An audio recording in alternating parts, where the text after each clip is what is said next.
First, Madam President, I'd like to associate myself with the refined remarks of the senator from Alabama, because I, too, come to talk about the crisis on our southern border. The senator from Alabama and I traveled together, along with Senator Cruz and Senator Corden. Just a few weeks ago, we had, I think, a total of 19 senators that went to see the crisis firsthand. And, in fact, it's not just one crisis, as the senator from Alabama and I have both spoken about. It's a double crisis. It's a national security crisis as well as a humanitarian crisis. We went on a midnight patrol. And what did we see at midnight? Well, we saw and we heard. Not just did we see the lights on the other side of the Rio Grande, we heard the catcalls from traffickers who are taunting our U.S. Border Patrol agents, saying in Spanish, "You cannot stop us now." That is what we're hearing from the criminals and the traffickers across the Rio Grande. We saw signs on the ground directing migrants to the facilities where they will then turn themselves in. And we spoke to the Border Patrol agents. They told us that their jobs got an awful lot harder on January 20th, which was the day Joe Biden became President of the United States. President Biden flipped over the sign and sent the clear message around the world that said the United States border is now wide open. Because of that clear message, Border Patrol arrests and detentions have doubled since January. In March, Border Patrol took 171,000 migrants into custody. Nearly 19,000 of those are unaccompanied minors. That's an all-time record in the United States. And the pace that we're on now is to get to 2 million illegal immigrants crossing our border this very year. According to the Secretary of Homeland Security, nominated by President Biden, this is the most in 20 years. The most in 20 years, right now, this year, under President Biden. The Biden White House has essentially told the world anyone under 18 can cross our border, and we will let you in. So it's no surprise that today we are seeing a historic influx of children, of teenagers, crossing our border. Two-thirds of the Border Patrol agents tell us, two-thirds of them can't do their regular jobs because they are too busy babysitting these children or escorting adults to the areas where they will turn themselves in. More children today are in Border Patrol custody than ever before. And in a day of a global pandemic, I will tell you, as I was there with the senators in a location designed for 250 during coronavirus, there were 7,000 crammed in like sardines with the foil blankets to huddle under. No social distancing, none at all. This is a Biden-created humanitarian crisis. Under the law, children can only be in Border Patrol custody for 72 hours. We wouldn't want our own children there for 72 minutes.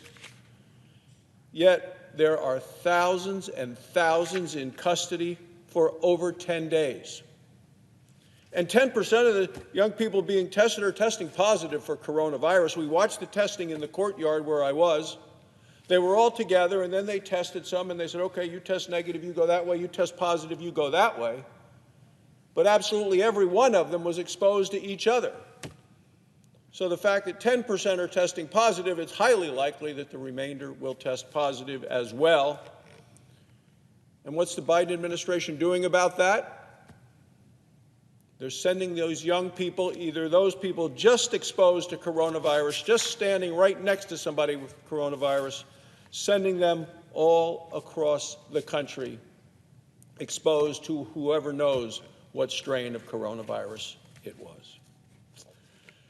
And so this is a humanitarian crisis. But, Madam President, I will tell you it is also a national security crisis.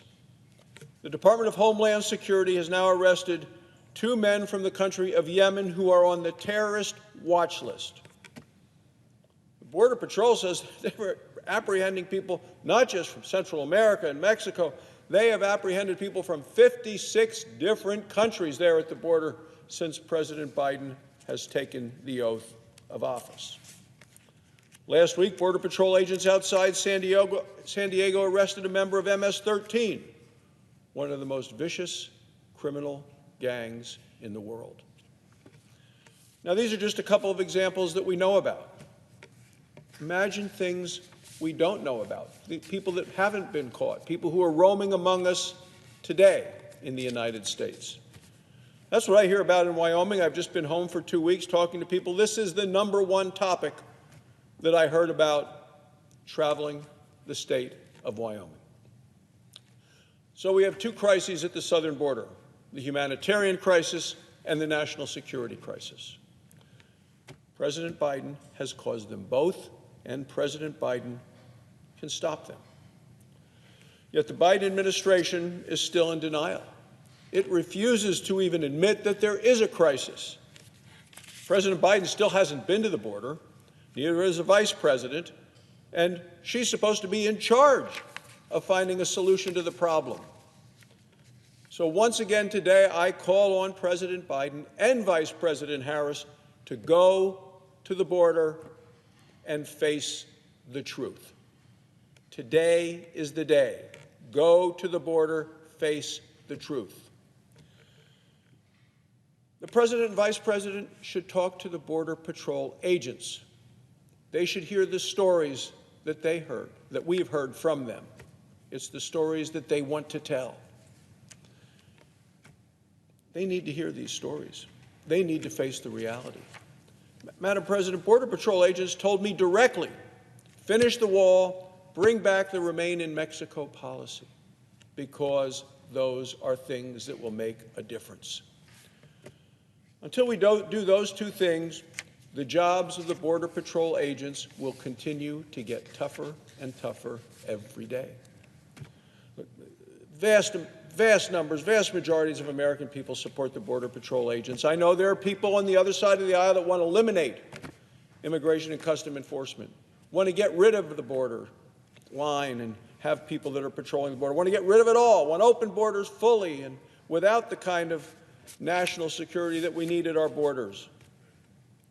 But according to the Associated Press, only 1 in 4 Americans approves of how President Biden is handling the border situation. President Biden should listen to the American people. We need change at the border. We need it today. We cannot wait. Our national security cannot wait. The humanitarian crisis must be met and dealt with. Republicans are going to continue to offer common sense solutions that will make a real difference at the border. We want to finish the wall. We want to bring back the Remain in Mexico policy. We want to stem this crisis, the humanitarian crisis and the national security crisis that is facing our nation today. We stand for enforcing the law, for closing the loopholes that encourage illegal immigration. We want to secure the border. So I would urge President Biden and all of my Democrat colleagues to please face the facts. Join us in our effort. It's time to bring this crisis to an end. Thank you, Madam President. I yield the floor.